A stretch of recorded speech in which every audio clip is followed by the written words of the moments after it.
ஊர்கெடுப்பவன் ஒருவன் புதுமையின் பெயரால் நாடெங்கும் புரட்சி விதை தூவுகிறார். ஆட்சிக்கே ஆட்டம் காட்டுகிறான். மன்னா, இதை உன் மதியூக மந்திரிகள் கவனித்ததில்லை, சட்டம் தடுத்ததில்லை. திரிகிறான திருட்டு பயல் வெறி உணர்ச்சிகளை தூண்டிக் கொண்டு. குருதேவா, அந்த இளைஞனை பற்றி தெளிவான விவரங்கள் இன்னும் கிடைக்கவில்லை என்று அமைச்சர் கூறுகிறார். அப்படி என்றால் உன் அரசாங்க நிர்வாகத்திலேதான் எங்கோ ஊழல் இருக்கிறது என்று அர்த்தம். ரகசியமாக கூட நம் ஆட்கள் அவனை தொடர்கிறார்கள். அப்படியும் அவன் அகப்படவில்லை. மன்னவா, இது உன் மணிமுடிக்கே மாபெரும் ஆபத்து. எந்த விதத்திலும் அந்த புதுமை பிரிய இந்த நாட்டில் ஒழிந்தாக வேண்டும். சுவாமி, புதுமை பிரியன் ஒழிய வேண்டும் என்பதிலே இருக்கிற அக்கறை அவன் கூறும் கருத்துக்களிலே சற்று திருப்பினார்.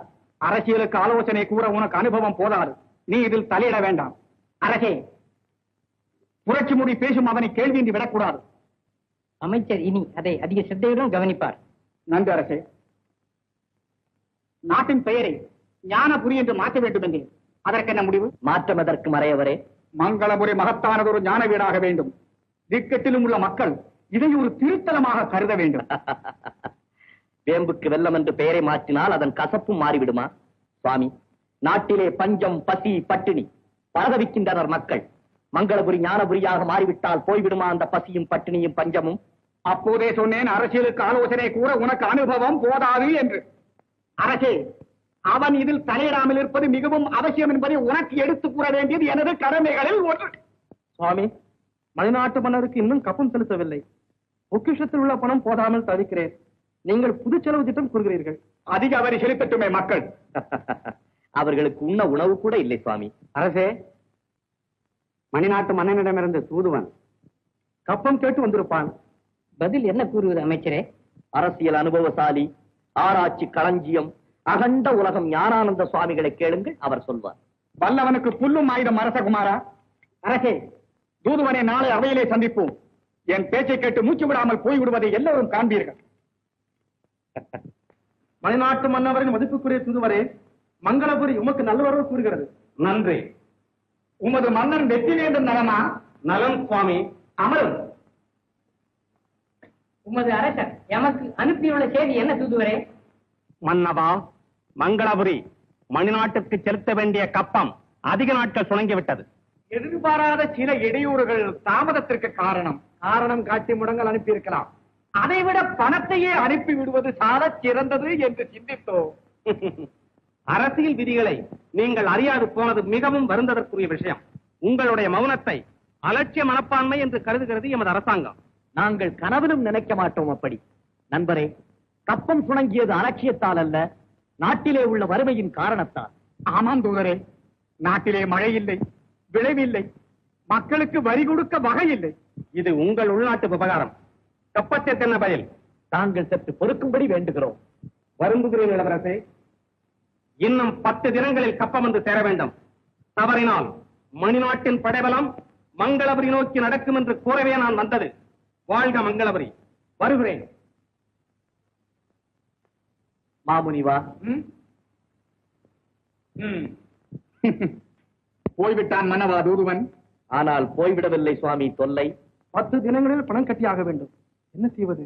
பொன்னது போர் என்றானே தூதுவன். அரசே, நடக்கக்கூடியது ஒன்றுதான்.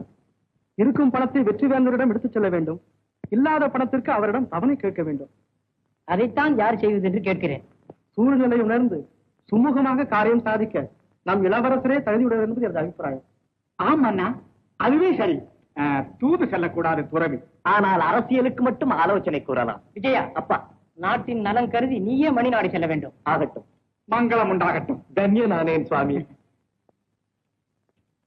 அவருங்கள் அரசே. அண்ணா, தங்களுக்குரிய கப்பப்பணம் கொண்டு வந்துள்ளீர் என நம்புகிறேன். 3 1 பகுதி குறைவாக. அதை ஏற்றுக்கொள்ள முடியாது, வருந்துகிறேன். கருணை காட்ட வேண்டும் காவலா. வளம் குறைந்து வாடுகிறது எமது நாடு. புதுவரிக்கு அங்கு வகை இல்லை. அதை பற்றி எமக்கு அக்கறை இல்லை. இளவரசி, முழு தொகை அல்லது எம் படையின் முரசொலி உங்கள் நாட்டில். போற மன்னர் மன்னா, கப்பம் கட்ட தவறுவது கொற்றவன், குற்றமறியா குடிமக்களுக்கு அதற்கு தண்டனை. இளவரசே, கருணை காட்ட சொல்கிறீர். ஆம். கர்ணன் என்று ஒரு மன்னன் இருந்தானா? கருணை மிக காட்டினானா? கடைசியில் அவன் அடைந்த கதி பற்றிய கதையை நீர் தெரிந்திருப்பீர்.